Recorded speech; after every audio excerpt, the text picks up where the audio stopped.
Hello friends, welcome to editorial analysis by simplified civil services. आज 29 अप्रैल को total 3 article discuss करेंगे। 2 article the Hindu से, 1 article Indian Express का discuss किया जाएगा। फर्स्ट आर्टिकल जो डिस्कस करेंगे वो है inequality can no longer be ignored. ये आर्टिकल बहुत इंपॉर्टेंट है मेंस के पर्सपेक्टिव से। इस आर्टिकल के थ्रू हम एक मेंस का क्वेश्चन तैयार करेंगे। इनइक्वालिटी कैसे इंडिया में बढ़ रही है, क्या रीजंस हैं और उसे हम कैसे कम कर सकते हैं, उसके सॉल्यूशंस क्या क्या हैं। बहुत इंपॉर्टेंट ये आर्टिकल रहेगा। नेक्स्ट आर्टिकल जो डिस्कस करेंगे टूवर्ड्स ग्रीन ग्रोथ। ये आर्टिकल प्री के पर्सपेक्टिव से बहुत इंपॉर्टेंट है। इसमें हम ग्रीन बॉन्ड्स के बारे में, नेचुरल रेट ऑफ इंटरेस्ट के बारे में और ग्रीन टैक्सोनॉमी, ये 3 टर्म के बारे में बात करेंगे। ये तीनों टर्म आपको इस बार यूपीएससी प्रीलिम्स या नेक्स्ट ईयर यूपीएससी प्रीलिम्स में पूछे जा सकते हैं। नेक्स्ट आर्टिकल जो डिस्कस करेंगे वो है फ्रेजाइल कंसेंसस। ये आर्टिकल इंडियन एक्सप्रेस में आया है और यूनाइटेड स्टेट्स की जो इंटरनल पॉलिटिक्स है उसके बारे में बात करेंगे। ये इंपॉर्टेंट आर्टिकल है जीएस 2 के पर्सपेक्टिव से, जहां आपको यूपीएससी में हमेशा मेंस में एक क्वेश्चन आ जाता है कंपैरिजन करने का कि यूनाइटेड स्टेट्स का जो प्रेसिडेंशियल सिस्टम है, इंडिया का जो पार्लियामेंट्री सिस्टम है, उसको डिफरेंशिएट करिए। उसको भी मैं एक्सप्लेन करूंगा और फिर आपको जो अभी जो इंटरनल पॉलिटिक्स चल रही है, जो डायनामिक्स चल रहे हैं, उसके बारे में डिस्कशन करेंगे। बहुत इंपॉर्टेंट ये तीनों आर्टिकल आज के हैं। अच्छे से सुनिए, नोट्स बनाइए। अगर आपको हमारा कंटेंट पसंद आ रहा है तो प्लीज़ लाइक करिए, कमेंट करिए, शेयर करिए, सब्सक्राइब करिए। अगर आपको इसकी पीडीएफ चाहिए तो आप हमारा टेलीग्राम चैनल भी ज्वाइन कर सकते हैं, जिसकी लिंक नीचे प्रोवाइड की गई होगी, या फिर आप सिंप्लीफाइड सिविल सर्विस सर्च करेंगे तो हम आपको मिल जाएंगे। आइए शुरू करते हैं हमारा एनालिसिस। हमारा फर्स्ट आर्टिकल है inequality can no longer be ignored. यह आर्टिकल द हिंदू में आया है। जीएस 3 इकॉनमी मेंस के पर्सपेक्टिव से इम्पॉर्टेंट है, प्रीलिम्स 2024 के पर्सपेक्टिव से भी इम्पॉर्टेंट है। जो डेटा बेस चीज़ें होंगी, इनइक्वालिटी रिलेटेड डेटा, जो रिपोर्ट्स मेंशन की गई है वो आपको प्रीलिम्स में आ सकती है। मेंस के पर्सपेक्टिव से बहुत ज़्यादा इसलिए इंपॉर्टेंट है, डायरेक्टली इनइक्वालिटी के ऊपर आपको क्वेश्चन आ सकता है और आपसे सॉल्यूशन पूछे जा सकते हैं कि इनइक्वालिटी को कैसे कम किया जाए। एक सॉल्यूशन इसका क्या है, इंक्लूसिव ग्रोथ, जो अपने आप में आपके सिलेबस में दिया हुआ है। ये वर्ड, ये टर्म बहुत इंपॉर्टेंट है, इंक्लूसिव ग्रोथ। इनइक्वालिटी को कम करने के लिए हमें ग्रोथ इंक्लूसिव करनी चाहिए, इंक्लूसिव करनी पड़ेगी। और इंक्लूसिव ग्रोथ कैसे अचीव करेंगे वो आपको क्वेश्चन में पूछा जा सकता है और उसका सॉल्यूशन यहाँ पर दिया हुआ है। इंक्लूसिव ग्रोथ होता क्या है, जो ग्रोथ हो रही है 7%, 8%, इसके बेनिफिट हर स्ट्रेटा के लोगों को मिलना चाहिए, चाहे वो पुअर हो, रिच हो, चाहे वो SC ST कैटेगरी के हों, चाहे वो माइनॉरिटी हो। तो हर स्ट्रेटा के लोगों को अगर ग्रोथ जो नंबर्स हैं उसके बेनिफिट मिल रहे हैं तो उसको हम इंक्लूसिव ग्रोथ बोलते हैं। और जब सब लोग इससे बेनिफिट होंगे तो इनइक्वालिटी कम हो जाएगी। तो इनइक्वालिटी का सॉल्यूशन क्या है, इंक्लूसिव ग्रोथ। और इंक्लूसिव ग्रोथ हम कैसे अचीव करेंगे वो इस आर्टिकल में देखेंगे। सॉल्यूशंस आपके लिए इंपॉर्टेंट होंगे। बाकी हम शुरुआत करेंगे डेटा से कि इनइक्वालिटी कितनी है और कैसे है। मैनिफेस्टेशन देखा जाएगा डेटा के थ्रू, इनइक्वालिटी हमारे यहाँ कितनी ज़्यादा हो चुकी है। तो यहाँ से हम आर्टिकल शुरू करेंगे। रिसेंटली हमारे जो प्राइम मिनिस्टर हैं उन्होंने एक रैली में कांग्रेस पार्टी के जो इलेक्शन मैनिफेस्टो न्याय पत्र है उस पर एक कॉमेंट किया था और उन्होंने कहा था कि अगर कांग्रेस पार्टी सरकार में आ जाती है तो लोगों की जो वेल्थ है, जो लोगों की इनकम है, वो उनसे लेकर के माइनॉरिटी को दे दी जाएगी। इस तरह के जो कमेंट हैं वो प्राइम मिनिस्टर ने किए थे। अकॉर्डिंग टू राइटर ऐसी चीज़ें इलेक्शन मैनिफेस्टो में लिखी नहीं हुई है और ये एक मिसलीडिंग कमेंट था प्राइम मिनिस्टर जी का, ऐसा इस आर्टिकल में जो राइटर हैं उन्होंने कहा है। लेकिन एक चीज़ जो अच्छी हुई है उसमें वो क्या है कि इनइक्वालिटी का जो मुद्दा है वो इलेक्शन में फोरफ्रंट पे आ गया है। अब उसमें डिबेट हो रही है, डिस्कशन हो रहे हैं और ये आर्टिकल आया है। इनइक्वालिटी और रीडिस्ट्रीब्यूशन ऑफ वेल्थ, ये जो चीज़ें हैं ये सेंटर्ड हो चुकी हैं। अकॉर्डिंग टू राइटर ऐसे बहुत सारे एविडेंस हैं जो ये बताते हैं कि इंडिया में इनइक्वालिटी बढ़ती ही जा रही है। इन्होंने डेटा दिया है, वर्ल्ड इनइक्वालिटी रिपोर्ट डेटाबेस के हिसाब से 2022-23 में total 22% of the national income went to top 1%, the highest ever since 1922। 1922 के बाद से जो है इनइक्वालिटी अपने एकदम हाईएस्ट पॉइंट पर है। और 2022-23 का अगर हम डेटा की बात करें तो टोटल इनकम लेट से 100 रुपीज़ है। तो इस 100 रुपीज़ में जो 22 रुपये है वो किन के पास है, जो टॉप 1% रिच पीपल हैं, जैसे कि अदानीज हो गए, अंबानीज हो गए, टाटाज हो गए, बिरलाज हो गए। ये जो टॉप 1% रिच पीपल हैं उनके पास 22 रुपये है 100 रुपये में से। रेस्ट 99% पीपल के पास 78 रुपीज़ हैं, और उसमें भी जो टॉप 10% होंगे उनके पास और भी ज़्यादा होगा, 58 to 60% के अराउंड। टॉप 10% जो रिच पीपल हैं इंडिया के, उनके पास 60% ऑफ ओवरऑल नेशनल इनकम के अराउंड है। रेस्ट 40% जो इनकम बचती है वो 90% पॉपुलेशन के पास है। तो ये बताता है, दर्शाता है कि इनइक्वालिटी, असमानता, अगर हम इकोनॉमिक टर्म्स में देखें, आर्थिक टर्म्स में देखें, तो कितनी ज़्यादा इंडिया में बढ़ चुकी है। वेल्थ इनइक्वालिटी की बात करें तो वो तो और भी ज़्यादा हो गई है। वेल्थ इनइक्वालिटी में देखें तो टॉप 1% जो पॉपुलेशन है उसके पास 40% शेयर है इन वेल्थ। जब हम वेल्थ की बात करेंगे तो वेल्थ को अगर मैं आपको एग्जांपल से समझाऊं तो 100 एकड़ ज़मीन है लेट से इंडिया में, और उसमें से जो 40 एकड़ ज़मीन है वो किसके पास है, जो 1% रिच पीपल हैं। इसका मतलब 40 एकड़ ज़मीन 1% लोगों के पास, बची हुई 99 लोगों में डिस्ट्रीब्यूटेड है। और जो लोअर डेसाइल में होंगे, बॉटम डेसाइल में होंगे, बॉटम 10% लोग होंगे, उनके पास तो कुछ भी ज़मीन होगी ही नहीं, उनके पास कोई वेल्थ नहीं होगी। अगर हम वेल्थ को यहाँ पर किससे समझ रहे हैं, लैंड से समझ रहे हैं। लैंड को हम जो है एज अ वेल्थ कंसिडर करते हैं। और ऊपर हमने जो बात की थी वो इनकम की बात की थी, नीचे हम वेल्थ की बात कर रहे हैं। तो ये कहीं ना कहीं दिखा रहा है कि इंडिया में जो इनइक्वालिटी है वो बहुत बढ़ रही है, और अब इस क्वेश्चन को इग्नोर नहीं किया जा सकता। अब इसके जो रीजंस हैं उसके बारे में बात करते हैं। इनइक्वालिटी इतनी ज़्यादा राइज क्यों हो रही है उसके बारे में चर्चा करते हैं। तो सबसे इम्पॉर्टेंट और पहला रीज़न है वो क्या है, जो logic of trickle down approach है वो फेल होता हुआ दिख रहा है, जिस पे जनरली जो कैपिटलिस्ट गवर्नमेंट होती है वो रिलाई करती है। इंडिया की भी बात करें तो इंडिया में भी हम लोग ट्रिकल डाउन अप्रोच पे बहुत ज़्यादा फोकस करते हैं। ये एक्चुअल में ट्रिकल डाउन अप्रोच है क्या, ये जानना जरूरी है। आपको डायरेक्टली मेंस में भी क्वेश्चन आ सकता है कि ट्रिकल डाउन अप्रोच के कारण जो इनइक्वालिटी है वो बहुत ज़्यादा बढ़ रही है, जो ग्रोथ के बेनिफिट्स हैं वो लोअर सेक्शन ऑफ सोसाइटी को नहीं मिल रहे हैं। इस तरह का भी मेंस में क्वेश्चन आ सकता है। तो ये ट्रिकल डाउन अप्रोच अगर आपको पता होगी तो आप आसानी से चीज़ें लिख सकते हैं। Trickle down approach top to bottom approach होती है। इसमें सरकारें किस पे फोकस करती है, जीडीपी ग्रोथ बढ़ाने पे। और जब जीडीपी ग्रोथ बढ़ेगी तो उसके जो इम्पैक्ट होंगे सबसे पहले किसको होंगे, पॉजिटिव इम्पैक्ट जो टॉप पर वेल्दी रिच पीपल हैं उनको होंगे। उसके बाद ये धीरे धीरे लोग जो नीचे के सेक्शन ऑफ सोसाइटी के लोग हैं उन तक इसके बेनिफिट्स पहुंचेंगे। अगर ग्रोथ ज़्यादा होगी तो बेनिफिट्स नीचे ज़्यादा पहुंचेंगे, इसलिए ग्रोथ बढ़ाने पर फोकस किया जाता है सरकारों के द्वारा। अब आपको ये इतने अच्छे से क्लियर नहीं हुआ है तो इसे मैं एक एग्जांपल से समझा देता हूँ। ट्रिकल डाउन अप्रोच का मतलब ये है कि इनिशियली जो सरकारें होंगी वो वेल्थ क्रिएट करने पे फोकस करेगी, और उसके बाद फिर वो वेल्थ का डिस्ट्रीब्यूशन होगा। कैसे होगा, जैसे कि अगर आपके पास इनकम आती है तो आप क्या करते हैं कि आप जो है उस इनकम से कुछ सेविंग कर लेंगे और कुछ जो है आप कंजम्पशन करेंगे। अगर ज़्यादा पैसा नहीं आएगा तो आपका कंजम्पशन जो एसेंशियल कंजम्पशन है वो ज़्यादा होगा, सेविंग कम होगी। लेकिन अगर कॉर्पोरेट हाउसेस को प्रॉफिट ज़्यादा होता है तो वो क्या करेंगे, कंजम्पशन उतना ज़्यादा जो एसेंशियल है वो तो करेंगे, जो पैसा बचेगा उसको सेविंग में डालेंगे और उसको फर्दर अपने जो कॉर्पोरेट हाउस हैं अपने एक्सपांशन करने के लिए उसे इन्वेस्ट करेंगे। जब वो इन्वेस्ट करेंगे तो उससे जॉब्स क्रिएट होगी, और जॉब क्रिएट होगी तो जो लोअर सेक्शन ऑफ सोसाइटी है उन्हें जॉब मिलेगी, और इसी ग्रोथ का बेनिफिट लोअर स्ट्रेटा के लोगों को मिलेगा। और इस तरीके से जो इनकम इनइक्वालिटी है वो कम होगी, और इसी को हम ट्रिकल डाउन अप्रोच बोलते हैं। लेकिन ये ट्रिकल डाउन अप्रोच अभी तक के इंडिया में सक्सेसफुल होती हुई नहीं दिख रही है। ठीक, तो इसी पे हमें ज़्यादा समय तक रिलाय नहीं करना चाहिए। इनिशियली देखेंगे इंडिपेंडेंस के बाद से तो 1970 तक इंडिया जो है इसी ट्रिकल डाउन अप्रोच पे रिलाय करता था। उसके बाद फिर जब इंदिरा गांधी की सरकार आई थी, उन्होंने 1971 का इलेक्शन लड़ा था, उसमें उसके बाद इलेक्शन लड़े थे, उन्होंने उस समय डायरेक्टली पॉवर्टी पर अटैक किया था और ट्रिकल डाउन अप्रोच से अलग हट करके डायरेक्टली वेलफेयर स्कीम्स चालू की थी ताकि पॉवर्टी कम की जाए, क्योंकि आप ग्रोथ पर रिलाई नहीं कर सकते। उसके बाद से India as a socialist economy, हमेशा से सोशलिस्ट इकॉनमी रही है।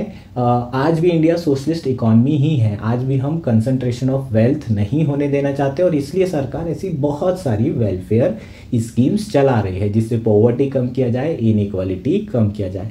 तो ये जो ट्रिकल डाउन अप्रोच है वो तो चल ही रही है, लेकिन उसे सप्लीमेंट भी किया जा रहा है। लेकिन हम ज़्यादा रिलाय नहीं कर सकते ट्रिकल डाउन अप्रोच पे। इसके जो क्रिटिक्स हैं, जो कि डायरेक्टली अटैक करने वाली पॉवर्टी की जो अप्रोच है, उसके जो क्रिटिक्स हैं वो ये कहते हैं कि अगर आप वेल्थ ही क्रिएट नहीं करेंगे तो डिस्ट्रीब्यूट क्या करेंगे, इसलिए आपको ग्रोथ पे फोकस तो करना ही पड़ेगा। हालांकि ये जो डिबेट है इनइक्वालिटी की, ये फाइनली इलेक्शन का मुद्दा बन गई है, ये बहुत अच्छी चीज़ है। अब लोग जो है इनइक्वालिटी पे फोकस कर रहे हैं और इस क्वेश्चन पे पब्लिक डिबेट कर रहे हैं। ठीक, तो जो पब्लिक डिस्कशन हो रहा है वो मेनली किस पे है? Tax the rich and subsidize the poor. इस तरह की चीज़ों पर डिस्कशन किया जा रहा है जो डायरेक्टली रीडिस्ट्रीब्यूशन मेजर के अंदर आता है ना। हम इनइक्वालिटी कम कैसे कर सकते हैं? हम अगर क्या करें, ज़्यादा से ज़्यादा टैक्स करें जो बहुत वेल्दी लोग हैं उनकी इनकम को, और जो पुअर हैं उनको हम सब्सिडाइज करते हैं, उनको जो है डायरेक्टली इनकम प्रोवाइड करते हैं। और कांग्रेस के मैनिफेस्टो में जो न्याय स्कीम है उसमें यही कहा गया है कि एक हर पर्सन को जो पॉवर्टी के अंदर है उन्हें सालाना जो है 90,000 या 1 लाख के आसपास रुपए दिया जाएगा, 6 या 7 हज़ार रुपये महीना दिया जाएगा। इससे जो है एक universal basic, limited universal basic income का जो कॉन्सेप्ट है उसको यहाँ पर इम्प्लीमेंट किया जा रहा है जिससे इनइक्वालिटी कम हो सके। और ये डायरेक्टली अटैक है किसके ऊपर? पॉवर्टी पे ऊपर, और ट्रिकल डाउन अप्रोच का ये अल्टरनेटिव है। अब इंडिया में जो है ये जो डिबेट है इंडिया के कॉन्टेक्स्ट में, टैक्स को रिच को टैक्स करना और पुअर को सब्सिडाइज करना, ये बहुत ज़्यादा वैलिड है। क्यों वैलिड है? क्योंकि इंडिया में जो टैक्स टू जीडीपी रेशियो है वो बहुत कम है अगर हम बाकी मिडिल इनकम कंट्री से कंपेयर करें। Tax to GDP ratio India में 17% के आसपास है। ब्राज़ील की बात करोगे तो वहाँ पर लगभग 25% है, और ग्लोबल एवरेज की हम बात करेंगे तो वो भी 21% के अराउंड है। टैक्स टू जीडीपी रेशियो मतलब होता क्या है? टोटल जीडीपी में आपका जो टैक्स आ रहा है वो कितना है, और वो इंडिया में बहुत ज़्यादा नहीं है। काफ़ी कम लोग इंडिया में इनकम टैक्स भरते हैं। इसका मतलब इनकम टैक्स बहुत कम आ रहा है, ओवरऑल टैक्स बहुत कम आ रहा है। ठीक, तो ये जो है आपका एक बहुत बड़ा इशू है। इसलिए ज़्यादा से ज़्यादा लोगों को टैक्स करना चाहिए ताकि इनइक्वालिटी कम हो सके। तो यहाँ पर ये आर्गूमेंट दिया जा रहा है। इवन इंडिया का जो टैक्स स्ट्रक्चर है वो भी रिग्रेसिव है। रिग्रेसिव क्यों है? क्योंकि इनडायरेक्ट टैक्सेशन के कारण जो टोटल अमाउंट कंट्रीब्यूट हो रहा है टोटल टैक्सेस में वो लगभग 2/3 of all tax revenue collection के बराबर है। और इनडायरेक्ट टैक्स आपका रिग्रेसिव टैक्स होता है, प्रोग्रेसिव टैक्स नहीं होता है। क्यों रिग्रेसिव टैक्स होता है? क्योंकि जो इनडायरेक्ट टैक्सेस होते हैं वो आपके बिस्किट के पैकेट में, आपके तेल के पैकेट में एमआरपी लिखी होती है ना, उसमें इंक्लूसिव ऑल टैक्सेस होता है। एमआरपी मतलब मैक्सिमम इंक्लूसिव प्राइस, और उसमें नीचे लिखा रहता है इट इंक्लूड्स ऑल टैक्सेस। इसका मतलब हर प्रोडक्ट में आपको जीएसटी देना पड़ रहा है। अब आप रिच हैं या पुअर हैं इससे फ़र्क नहीं पड़ता। अगर आप कोई भी आइटम खरीद रहे हैं तो उस गुड्स और सर्विसेज पे आपको इनडायरेक्ट टैक्स चुकाना पड़ेगा। तो इसलिए यहाँ पर गरीबों से भी टैक्स लिया जा रहा है, इसलिए इनडायरेक्ट टैक्स को रिग्रेसिव कहा जाता है। प्रोग्रेसिव टैक्स क्या होते हैं? जहाँ पर जैसे जैसे आपकी इनकम बढ़ रही होती है वैसे वैसे आपके ऊपर टैक्स भी ज़्यादा लग रहा होता है। इंडिया में जो इनकम टैक्स है वो भी इफ़ेक्टिवली अगर हम देखें तो वो भी प्रोग्रेसिव नहीं है। और यहाँ पर उसके लिए एक एग्जांपल भी दिया है। जो इफ़ेक्टिव टैक्स रेट है टैक्स टू प्रॉफिट रेशियो के हिसाब से अगर हम देखें, बजट 2023-24 का यहाँ डेटा दिया है, वो केवल 19.14% है कंपनीज के लिए जो 500 करोड़ से अधिक का प्रॉफिट बना रही है। और यही टैक्स, इफेक्टिव टैक्स 1 करोड़ के आसपास जो प्रॉफिट कमा रहे हैं उनके लिए 24% है। इसका मतलब क्या है कि आपका जो डायरेक्ट टैक्स है वो भी प्रोग्रेसिव नहीं है। जिसको प्रॉफिट हो रहा है 1 करोड़ रुपए वो टैक्स भर रहा है 25% के अराउंड, और जिनको प्रॉफिट हो रहा है 500 करोड़ रुपए वो टैक्स भर रहा है 19% के अराउंड। रेवेन्यू एब्सोलूट नंबर में ज़रूर ज़्यादा आ रहा है, बिल्कुल ज़्यादा आएगा, लेकिन प्रोग्रेसिव टैक्सेशन का मतलब ही यही होता है कि जैसे जैसे आप की इनकम बढ़ेगी परसेंटेज ऑफ टैक्स आप पे बढ़ना चाहिए। जैसे कि हमारे यहाँ जो इनकम स्ट्रक्चर है, इनकम टैक्स स्ट्रक्चर है, आपने देखा होगा, तो अभी तो चेंज हो गया है। जो पुराना वाला है उसमें कैसा था कि आपकी 10 लाख तक इनकम है तो आपको 10% लगेगा, 20 लाख तक है तो 20% टैक्स लगेगा, 30 लाख से ऊपर हो गई तो आपको 30% टैक्स लगेगा। इस तरीके से स्ट्रक्चर है, इसको हम प्रोग्रेसिव टैक्सेशन बोलते हैं। लेकिन यहाँ पर इनकम जो प्रॉफिट है वो बढ़ते जा रहा है और उस पर जो टैक्स है वो कम होते जा रहा है, तो ये प्रोग्रेसिव टैक्सेशन नहीं है। और इसलिए ये डिबेट बहुत रेलेवेंट है कि हमें रिच को टैक्स करना चाहिए, इनहेरिटेंस टैक्स लगाना चाहिए, जो वेल्दी लोग हैं उन पे एक्स्ट्रा सरचार्ज लगाना चाहिए। और डिबेट में जो इनहेरिटेंस टैक्स है वो भी अभी न्यूज़ में आया था। जो पहले से लोग अपने फोर फादर के ज़माने से, है ना, उनके जो साहूकार लोग हैं जिनके पास 500 एकड़ ज़मीन है वो अभी भी रिच हैं, है ना, तो उनकी वेल्थ इतनी ज़्यादा है इसलिए वो रिच है। तो उनके जो वेल्थ जमा होके रखी है उनके पूर्वजों के कारण, उनका उसमें कोई कंट्रीब्यूशन नहीं है, उन प्रॉपर्टीज़ पर भी टैक्स लगाना चाहिए, उसको इनहेरिटेंस टैक्स बोलते हैं। तो ये भी एक अभी डिबेट शुरू हो गई है। तो आपको प्रीलिम्स में इनहेरिटेंस टैक्स के बारे में भी पूछा जा सकता है। इंडिया में इनहेरिटेंस टैक्स पहले हुआ करता था लेकिन उसको बाद में ख़त्म कर दिया गया, लेकिन रिसेंटली अभी ये दोबारा से डिबेट शुरू हो गई है जब से पीएम ने कमेंट किए हैं और उनका ये कहना है कि जो कांग्रेस है वो इस तरीके से रीडिस्ट्रीब्यूशन कर सकती है। हालांकि उनका मतलब और मकसद दोनों अलग था, लेकिन उससे जो अच्छी चीज़ हुई है वो है कि रीडिस्ट्रीब्यूशन ऑफ इनकम की जो डिबेट है वो शुरू हो चुकी है। अब बात करते हैं कि ओवरऑल जो इंडिया की स्पेंडिंग है वेलफेयर स्कीम्स में वो भी कम है। ये भी एक बहुत बड़ा रीज़न है कि इनइक्वालिटी बढ़ रही है। अगर आप पब्लिक स्पेंडिंग ऑन हेल्थ की बात करें तो इंडिया में अभी जो है पब्लिक स्पेंडिंग 1.3% ऑफ जीडीपी है। होना कितना चाहिए? 2.5% ऑफ जीडीपी बाय 2025। ये जो है नेशनल हेल्थ पॉलिसी में टारगेट किया गया है और ऐसा माना भी जा रहा है कि कम से कम 2.5% ऑफ जीडीपी बाय 2025 इतना स्पेंडिंग सरकार का होना चाहिए हेल्थ के ऊपर। और रिसेंटली जब कोविड आया था तो जो हमारा पब्लिक हेल्थ सिस्टम है वो एक्सपोज भी हुआ था, तो ये चीज़ें बहुत ज़्यादा ज़रूरी है। इसके अलावा जो एलोकेशन है वेलफेयर स्कीम में, जैसे कि MNREGA, education, budget for children, इसके प्रपोर्शन में भी डिक्लाइन देखने को मिल रहा है टोटल एक्सपेंडिचर ऑफ जीडीपी के रिस्पेक्ट में हम बात करें तो। जो बजट एलोकेशन है इन स्कीम में वो भी कम हो रहा है और ये भी एक बहुत बड़ा रीज़न है कि हमारे यहाँ इनइक्वालिटी बढ़ रही है। एक और बहुत इंपॉर्टेंट रीज़न है जो नेचर ऑफ ग्रोथ है, उस पर सवाल उठाना बहुत ज़रूरी है। नेचर ऑफ ग्रोथ के कारण भी इनइक्वालिटी बढ़ रही है। जो जीडीपी बढ़ रही है वो उतनी ज़्यादा जॉब क्रिएट नहीं कर रही है। अब हम लोग ये सोच रहे थे कि जीडीपी बढ़ेगी तो क्या होगा, जो कॉन्सेंट्रेशन ऑफ वेल्थ है वो किस तरीके से कम होगी, जॉब्स क्रिएट करके, लेकिन जॉब ही क्रिएट नहीं हो रही। पिछले 10 साल या फिर पिछले 20 साल की भी बात करें, यूपीए और एनडीए के 10 साल, यूपीए के 10 साल, इन 20 सालों में जो जॉब क्रिएट होना चाहिए वो जॉब क्रिएट नहीं हो रही है। जीडीपी का मतलब क्या है, जो टोटल ओवरऑल इनकम है वो बढ़ रही है लेकिन वो डिस्ट्रीब्यूट नहीं हो रही है नीचे पे, इसलिए इनइक्वालिटी बढ़ रही है। तो इसका मतलब जो इनकम बढ़ रही होगी वो अपर स्ट्रेटा के लोगों की बढ़ रही होगी, नीचे वालों की बढ़ नहीं रही है। और इसलिए नहीं बढ़ रही है क्योंकि जो नेचर ऑफ ग्रोथ है वो सही नहीं है। जो एम्प्लॉयमेंट इलास्टिसिटी है वो कम हो गई है जीडीपी के साथ में, और ओवरऑल जो ग्रोथ है वो जॉबलेस ग्रोथ है। इन सारे रीजंस के कारण ओवरऑल आपकी जो इनइक्वालिटी है वो बहुत ज़्यादा राइज हुई है। प्रॉफिट शेयर राइज हुए हैं, जो रियल वेजेस है वो स्टेगनेंट है, वो बढ़ी नहीं है। जो कैपिटलिस्ट क्लास है उनकी जो है प्रॉफिट बढ़ गए हैं, लेकिन जो एम्प्लॉयज़ है उनके लिए जो शेयर ऑफ वेजेस है वो बढ़ नहीं रहा है। तो सॉल्यूशन क्या हो सकता है?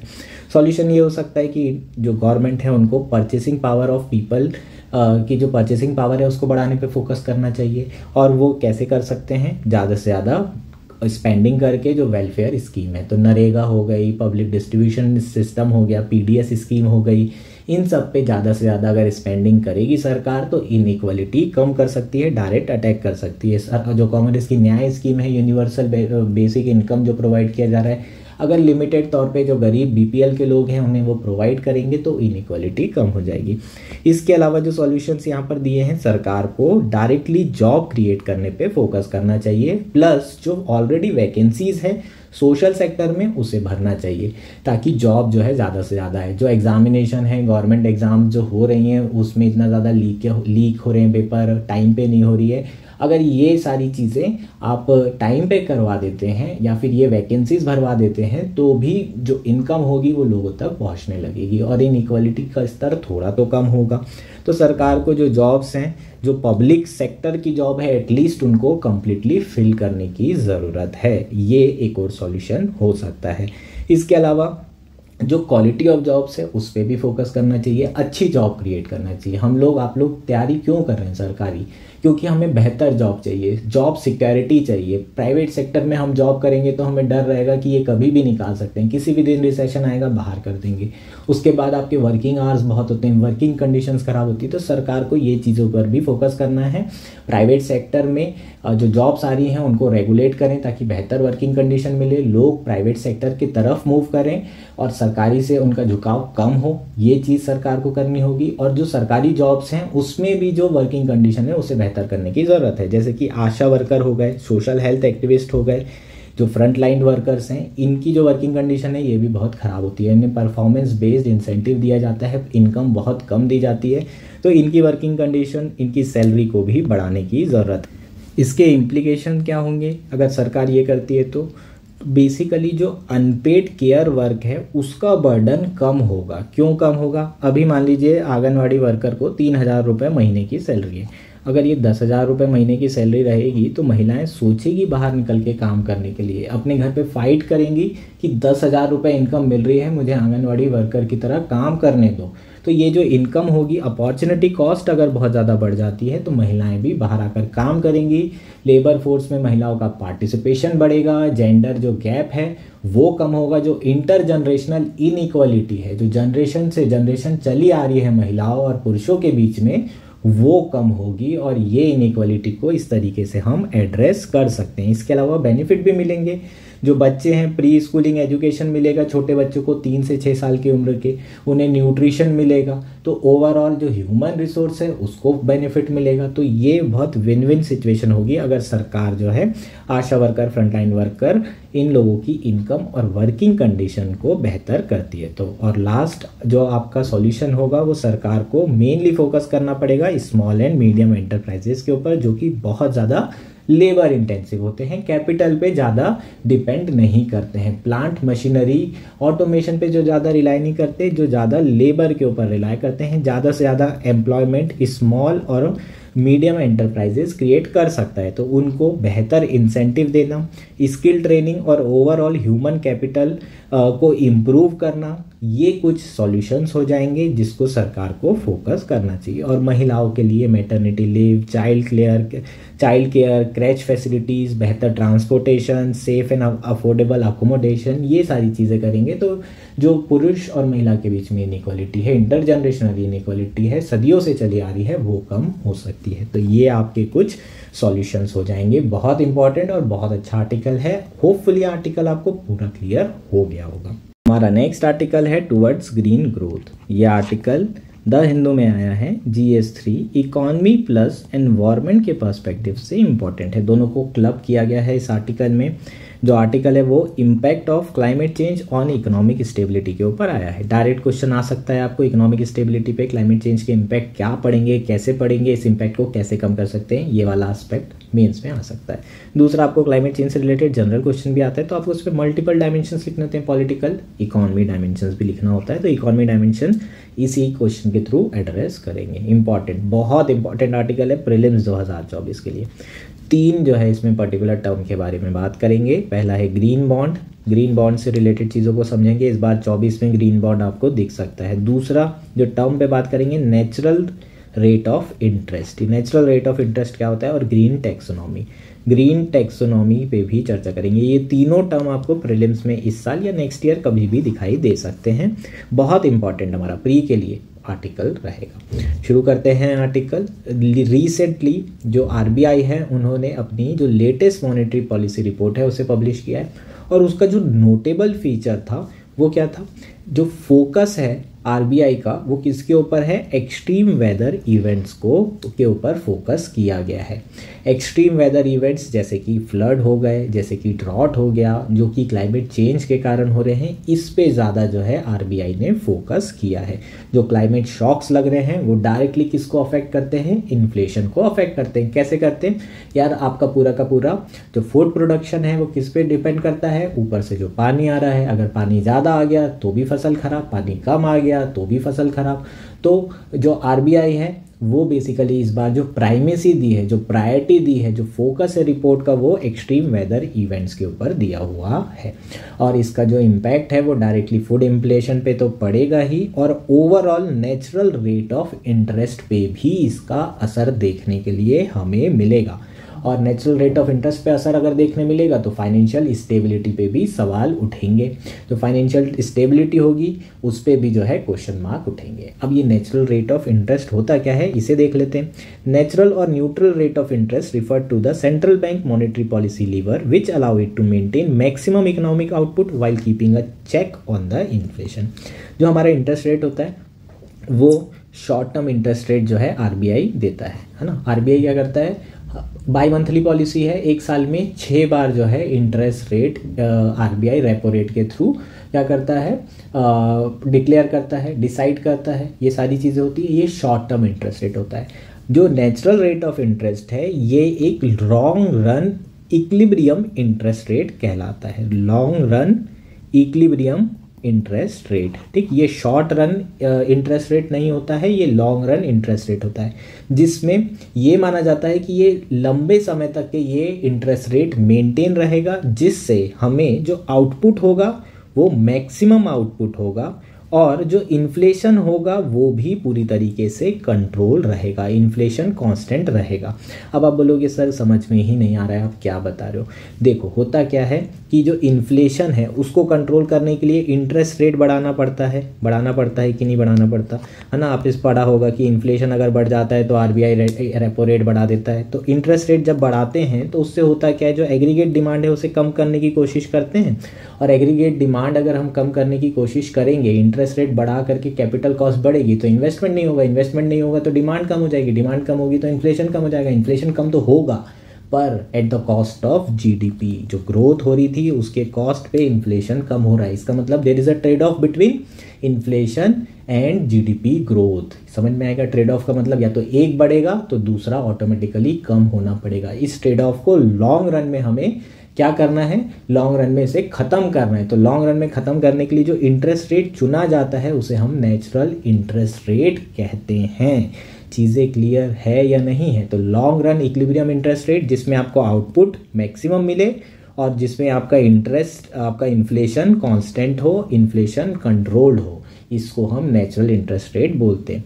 तो जो आरबीआई है उसने इस बार जो रिपोर्ट निकाली उस पर ये फोकस किया है कि जो क्लाइमेट शॉक्स है उसके कारण natural interest rate, long run interest rate भी खतरे में आ सकता है, और ओवरऑल जो फाइनेंशियल स्टेबिलिटी है, जो हमारी जो इकॉनमी है उसकी स्टेबिलिटी है वो भी खतरे में आ सकती है, क्योंकि ओवरऑल आउटपुट कम हो जाएगा, इन्फ्लेशन ज़्यादा हो जाएगा अगर natural rate of interest maintain नहीं रहता है। तो जो रिपोर्ट है उसमें न्यू कीनशियन मॉडल को इंक्लूड किया गया है, जिसमें क्लाइमेट रिस्क डैमेज फंक्शन को इंक्लूड किया जाता है। ठीक है, ये तुम्हें पढ़ने की ज़रूरत नहीं है। न्यू कीनशियन इकॉनमी होती क्या है, ये सारी चीज़ें हमें इग्नोर करनी है। बस इतना जानो कि जो नया मॉडल रिपोर्ट में जिसके थ्रू सारे कैलकुलेशन किए गए हैं उसमें क्लाइमेट जो शॉक्स हैं उसको भी इंक्लूड किया है, और उससे होने वाले जो इम्पैक्ट है, मैक्रो इकोनॉमी इम्पैक्ट है, जीडीपी क्या चेंज होगी, इन्फ्लेशन कैसे चेंज होगा, नेशनल इनकम पे क्या असर पड़ेगा, ये सारे क्या है मैक्रो इकोनॉमिक फैक्टर्स कहलाते हैं।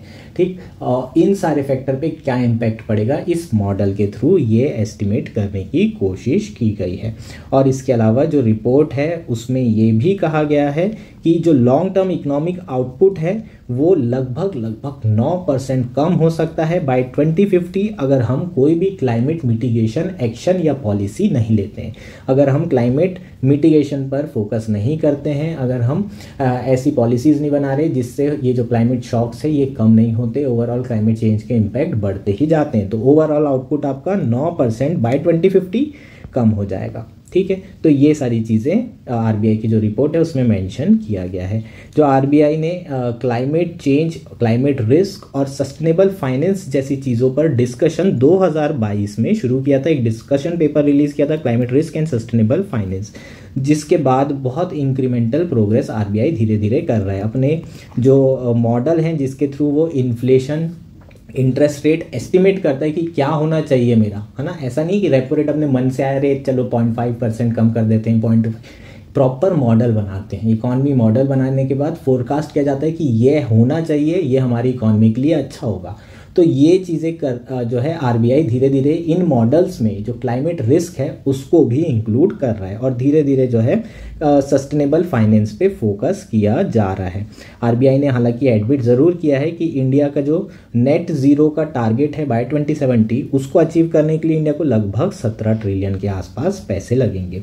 आरबीआई को और क्या करने की ज़रूरत है, ग्रीन टैक्सोनॉमी पे फोकस करने की ज़रूरत है। जो यूरोपियन इकॉनमी है उसमें वहाँ की जो सेंट्रल बैंक है उन्होंने फॉर्मुलेशन ऑफ ग्रीन टैक्सोनॉमी पे ध्यान दिया है। ये ग्रीन टैक्सोनॉमी होता क्या है इसे समझ लेते हैं।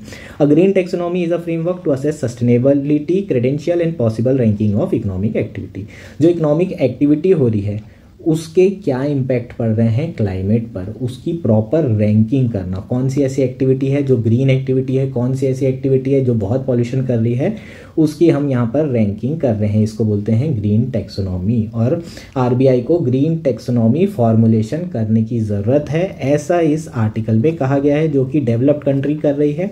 इवन आसियान कंट्री हैं वो भी कर रही है लेयर्ड ग्रीन टैक्सोनॉमी। और ये सारी चीज़ें आरबीआई भी कर सकता है, फॉर्मुलेट कर सकता है और इसके हिसाब से जो लोन्स हैं वो प्रोवाइड किए जा सकते हैं। जो जो आपकी ग्रीन इकोनॉमिक एक्टिविटी होगी उसको आप सस्ता लोन दीजिए, ज़्यादा लोन दीजिए, ताकि वो एक्टिविटीज़ को बढ़ावा मिल सके और ओवरऑल जो डेवलपमेंट हो वो सस्टेनेबल डेवलपमेंट हो सके। हालांकि आरबीआई की अगर हम बात करें तो कुछ स्टेप्स आरबीआई ने लिए, जैसे कि ग्रीन बॉन्ड इशू किया है लगभग 16,000 करोड़ का। इसके अलावा जो फॉरेन इंस्टीट्यूशनल इन्वेस्टर है उनको भी ग्रीन बॉन्ड खरीदने के लिए, पार्टिसिपेट करने के लिए अलाउ कर दिया गया है, इससे बेनिफिट मिलेगा, है ना। तो ये सारी चीज़ें वेलकम स्टेप ज़रूर है, लेकिन आरबीआई को आर्टिकल में ये कहा गया है कि उसे थॉरो असेसमेंट करने की ज़रूरत है, क्वांटिटेटिव असेसमेंट और क्वालिटेटिव असेसमेंट करने की ज़रूरत है। किसके ऊपर? On the impact of economic and financial stability due to climate change. Climate change के कारण फाइनेंशियल स्टेबिलिटी पे क्या इम्पैक्ट पड़ रहे हैं इसका प्रॉपर असेसमेंट करने की ज़रूरत है। भाई ग्रीन बॉन्ड पढ़ लो फटाफट और प्रीलिम्स का ये क्वेश्चन जो है आपका सॉल्व हो जाएगा। ग्रीन बॉन्ड क्या है? It is essentially fixed income security issue by government, corporates and international organisation. तो बेसिकली जैसे आपके सारे बॉन्ड्स होते हैं उसी तरीके से ग्रीन बॉन्ड है। 100 रुपये का बॉन्ड खरीदोगे आपको 5% इंटरेस्ट मिलेगा। रिलेटिवली ग्रीन बॉन्ड पे जो इंटरेस्ट मिलेगा वो आपको कम मिलेगा, क्योंकि ये ग्रीन एक्टिविटीज़ हैं इसलिए, है ना। तो आपको अगर सोसाइटी के लिए सोच रहे हैं, अपने प्रॉफिट के लिए नहीं सोच रहे हैं, तो आप ग्रीन बॉन्ड खरीद सकते हैं। The proceeds from this bonds exclusively use to finance project that have positive environment और क्लाइमेट बेनिफिट्स। ठीक है, positive impact on environment and climate benefits. जो भी पैसा आएगा उसको कहाँ पर खर्चा किया जाएगा, कौन से प्रोजेक्ट को फाइनेंस करने में, जिसका इम्पैक्ट एनवायरमेंट पे पॉजिटिव हो रहा है और क्लाइमेट पे पॉजिटिव इम्पैक्ट हो रहा है, उन्हीं प्रोजेक्ट पर इससे जो पैसा मिलेगा उसे हम खर्चा करेंगे। उन्हीं प्रोजेक्ट के फाइनेंस करने के लिए ये बॉन्ड की प्रोसीड यूज़ की जाएगी। According to sovereign green bond framework कौन कौन से प्रोजेक्ट इंक्लूड किए हैं ये आपको प्रीलिम्स में आ सकता है। Renewable energy project, clean transportation, sustainable water management and pollution control, ये आपको याद रखना है। इनके जो भी प्रोजेक्ट होंगे उसको फाइनेंस करने के लिए हम ग्रीन बॉन्ड से पैसा इन्वेस्ट कर सकते हैं। ये डायरेक्ट क्वेश्चन आएगा। और एक और चीज़, कौन इसे रेगुलेट कर रहा है? सेबी इसे रेगुलेट कर रहा है। इसके अलावा और कुछ नहीं पूछेंगे। ये आपका आर्टिकल हो गया। होपफुली 3 पूरे टर्म्स क्लियर हो गए होंगे, सारा आर्टिकल क्लियर हो गया होगा। हमारा नेक्स्ट और आज का लास्ट आर्टिकल है अ फ्रेजाइल कंसेंसस। यह आर्टिकल इंडियन एक्सप्रेस में आया है।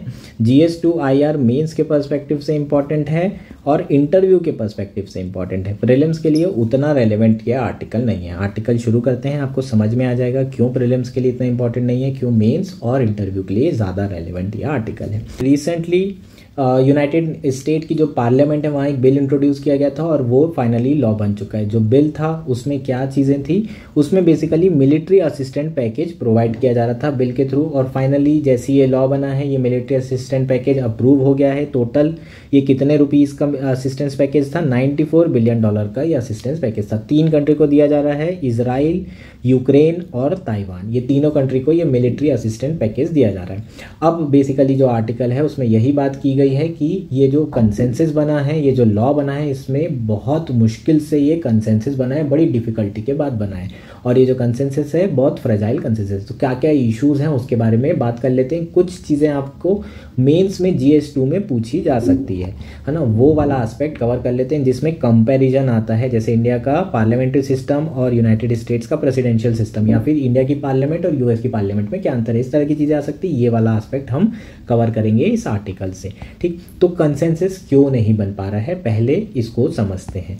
तो यूनाइटेड स्टेट में प्रेसिडेंशियल सिस्टम है, यहाँ पर जो प्रेसिडेंट है एग्जीक्यूटिव वो डायरेक्टली इलेक्ट होता है। इंडिया में क्या होता है, जो आपकी पार्लियामेंट है पहले वो बनती है, लोकसभा से आपका प्रेसिडेंट और एग्जीक्यूटिव बनता है। ठीक, तो हमारे यहाँ सेपरेशन ऑफ पावर ज़रूर है तीनों इंस्टीट्यूशन के बीच में, लेकिन एग्जीक्यूटिव और लेजिस्लेचर के बीच में जो सेपरेशन है वो वाटर कंपार्टमेंट सेपरेशन नहीं है। इसका मतलब एग्जीक्यूटिव कहाँ से आ रहा है, आपका लेजिस्लेचर से ही उठकर आता है, और कलेक्टिव रिस्पॉन्सिबिलिटी होती है इस एग्जीक्यूटिव की टूवर्ड्स द लोकसभा और पार्लियामेंट। आर्टिकल 75 ये सारी चीज़ें क्लियर है। यूनाइटेड स्टेट्स में ऐसा नहीं होता। यूनाइटेड स्टेट्स में सेपरेशन ऑफ पावर है, और हर एक इंस्टीट्यूशन के बीच में जो सेपरेशन है वो बहुत टाइट सेपरेशन है। यहाँ पर जो एग्जीक्यूटिव है वो डायरेक्टली इलेक्ट होकर आता है, ये अपनी पावर का इस्तेमाल करता है, अपने काम करता है। जो लेजिस्लेचर है उसका काम क्या है, लॉ बनाना, वो अपना काम करता है, ये इसमें हस्तक्षेप नहीं कर सकते। ये बेसिकली एक दूसरे के जो पावर होती है उनमें हाथ नहीं डालते हैं, ज्यूरिसडिक्शन में हाथ नहीं डाल सकते। यहाँ पर इंडिया में अलग चीज़ें होती है, यहाँ पर अलग होती है। अब यूनाइटेड स्टेट्स में जो पार्लियामेंट्री है उसमें भी 2 हाउसेज हैं, एक है सीनेट और दूसरा है रिप्रेजेंटेटिव हाउस। ठीक, तो रिप्रेजेंटेटिव है वो आपका लोअर हाउस है, और जो लोअर हाउस है वहाँ पर आपकी रिपब्लिकन्स की मेजॉरिटी है। ठीक, लोअर हाउस में रिपब्लिकन्स की मेजॉरिटी है, और जो प्रेसिडेंट हैं जो बाइडन वो कौन सी पार्टी के हैं, वो डेमोक्रेट में। अब एक हाउस में इनको क्या नहीं है, मेजॉरिटी नहीं है, तो कोई भी बिल पास कराने के लिए इनको जो रिपब्लिकन्स हैं उनके सपोर्ट की ज़रूरत पड़ती है। तो जब ये बिल पेश किया गया तो जो रिपब्लिकन्स थे वो इसके सपोर्ट में नहीं थे। अब कौन कौन सी चीज़ों के सपोर्ट में थे, कौन सी चीज़ों के नहीं, उसे देख लेते हैं। तो सबसे पहले ताइवान की बात करते हैं। इसमें ओवरऑल कंसेंसस था, चाइना का असर्टिव नेचर है और ताइवान के लिए असिस्टेंस पैकेज होना ही होना चाहिए, ये सारे लोग एग्री करते थे, तो इसमें कोई दिक्कत नहीं, स्टाम्प लग गया, अप्रूव। दूसरा इजराइल की बात करते हैं। इजराइल की अगर हम बात करें तो इजराइल को भी यूनाइटेड स्टेट सपोर्ट कर रहा है। क्यों कर रहा है यार, ज्यूज़ की बहुत बड़ी पॉपुलेशन यूनाइटेड स्टेट्स में रहती है। अगर डेमोक्रेट या फिर रिपब्लिकन ने इजराइल को सपोर्ट नहीं किया तो फिर क्या होगा, उनकी जो लोकल पॉलिटिक्स है उसमें चुनाव हारने लग जाएंगे। इसलिए दोनों को जो बेसिकली दोनों पार्टी है वो ज्यूज़ को इर्क नहीं करना चाहती थी, उनको ऐसे नहीं दिखाना चाहती थी कि वो एंटी ज्यूज़ हैं, इसलिए उन्होंने इजराइल वाले के लिए भी सारी ऑलमोस्ट जो रिपब्लिकन्स हैं वो सारे सपोर्ट किए, डेमोक्रेट्स तो कर ही रहे हैं। ठीक, जो थर्ड है इशू वो है यूक्रेन का। तो यहाँ पर गाड़ी फंसी। अगर आप डोनाल्ड ट्रंप की बात करें तो उन्होंने क्या कहा था कि ये जो वॉर है इसको रोक दी जाएगी, हम कोई मिलिट्री असिस्टेंस नहीं करेंगे। तो रिपब्लिकन्स के जो कैंडिडेट हैं इस बार के जो प्रेसिडेंशियल कैंडिडेट डोनाल्ड ट्रंप, उनका ये कहना है, इसका मतलब रिपब्लिकन्स का ये मानना है कि यूक्रेन को असिस्टेंस नहीं मिलना चाहिए। ये वॉर चलने का कारण है क्योंकि यूनाइटेड स्टेट्स अपना ईगो के कारण ये वॉर कंटिन्यू कर रहा है, पैसे बर्बाद कर रहा है, ये पैसे वेस्ट नहीं करना चाहिए। और इसी मुद्दे पर रिपब्लिकन्स के अंदर भी जो है पार्टी में बहुत ज़्यादा हमें जो उनकी अप्रोच थी उसमें अलग अलग व्यूज़ देखने के लिए मिले। कुछ रिपब्लिकन यूक्रेन को सपोर्ट करना चाहते थे, कुछ रिपब्लिकन अभी भी अगेंस्ट में, जो डोनाल्ड ट्रंप की आइडियोलॉजी को फेवर करते हैं या फिर डोनाल्ड ट्रंप के स्टैंड को फेवर करते रिपब्लिकन हैं, उन्होंने जो है इसको फेवर नहीं किया और इसलिए ये जो है बेसिकली पास नहीं हो रहा था। इवन स्पीकर भी इसे इंट्रोड्यूस नहीं कर रहे थे। रिपब्लिकन के ही स्पीकर होंगे ऑब्वियसली, क्योंकि रिपब्लिकन की मेजॉरिटी है। जैसे इंडिया में बीजेपी की मेजॉरिटी तो स्पीकर बीजेपी का, तो जो स्पीकर थे वो ये बिल पेश ही नहीं कर रहे थे। बड़े मुश्किल से उनको समझाया गया, जो प्रेसिडेंट हैं उनके द्वारा, जो आपके डेमोक्रेट्स के लीडर हैं उनके द्वारा, कि ये बिल की बहुत ज़्यादा ज़रूरत है और इसको पास करना बहुत ज़रूरी है, ये यूक्रेन के लिए इंपॉर्टेंट है। तब तो उन्होंने ये बिल पेश किया और इसे इंट्रोड्यूस किया गया। और उसके बाद फिर जो जो रिपब्लिकन्स हैं वो ये आवाज़ उठा रहे हैं कि इस स्पीकर को बाहर निकाल देना चाहिए, ये स्पीकर को जो है इस पद से हटाना चाहिए। तो ये सारे इश्यूज चल रहे हैं। एक और इशू चल रहा है इजराइल वाले में, मैंने आपको बताना भूल गया कि इजराइल वाला जो इशू है उसमें लोकल पॉलिटिक्स जो है बहुत ज़्यादा प्रॉब्लम कर रही है। क्या प्रॉब्लम कर रही है? जो स्टूडेंट्स हैं वो प्रोटेस्ट कर रहे हैं यूएस के अगेंस्ट, वो गवर्नमेंट के अगेंस्ट प्रोटेस्ट कर रहे हैं कि इजराइल को सपोर्ट कर रहे हैं और इजराइल जो है जीनोसाइड कर रहा है। जो इनोसेंट लोग हैं गाजा स्ट्रिप में रह रहे हैं उनको मार रहा है और यूएस उनको सपोर्ट कर रहा है, ये सही चीज़ नहीं है, इसलिए लोग प्रोटेस्ट कर रहे हैं। और यूनाइटेड स्टेट ने प्रोटेस्ट को जो है अभी दबाया है और लोगों को मारा है, जिसपे इंडिया की जो एक्सटर्नल अफेयर मिनिस्टर है उन्होंने कमेंट किया है कि आपको जो है बच्चों के साथ ऐसा नहीं करना चाहिए, ह्यूमन राइट वायलेशन नहीं करना चाहिए। तो पहली बार इंडिया ने यूनाइटेड स्टेट्स के इंटरनल अफेयर में कमेंट किया है, क्योंकि हमेशा यूनाइटेड स्टेट इंडिया में कमेंट करता था। तो ये जो इंटरनल पॉलिटिक्स चल रही है उसके कारण ये इजराइल वाला जो पैकेज है उस पर भी बहस चल रही थी, लेकिन ओवरऑल कंसेंसस था। जो यूक्रेन में नहीं था, लेकिन फाइनली ये कंसेंसस बन गया। तो यूनाइटेड स्टेट्स की जो अभी पॉलिटिक्स चल रही है वो बहुत ज़्यादा फ्रेजाइल पॉलिटिक्स चल रही है, बहुत कॉम्प्लेक्स चल रही है और नेक्स्ट ईयर इलेक्शन है और बहुत ज़्यादा पॉसिबिलिटी है कि डोनाल्ड ट्रंप इस बार इलेक्शन में जीत सकते हैं। और अगर डोनाल्ड ट्रंप आ गए तो हो सकता है कि यूक्रेन रशिया वॉर खत्म हो जाए। क्यों? क्योंकि यूक्रेन फिर हार जाएगा, क्योंकि यूनाइटेड स्टेट सपोर्ट नहीं करेगा, तो एक वॉर तो खत्म हो ही जाएगी।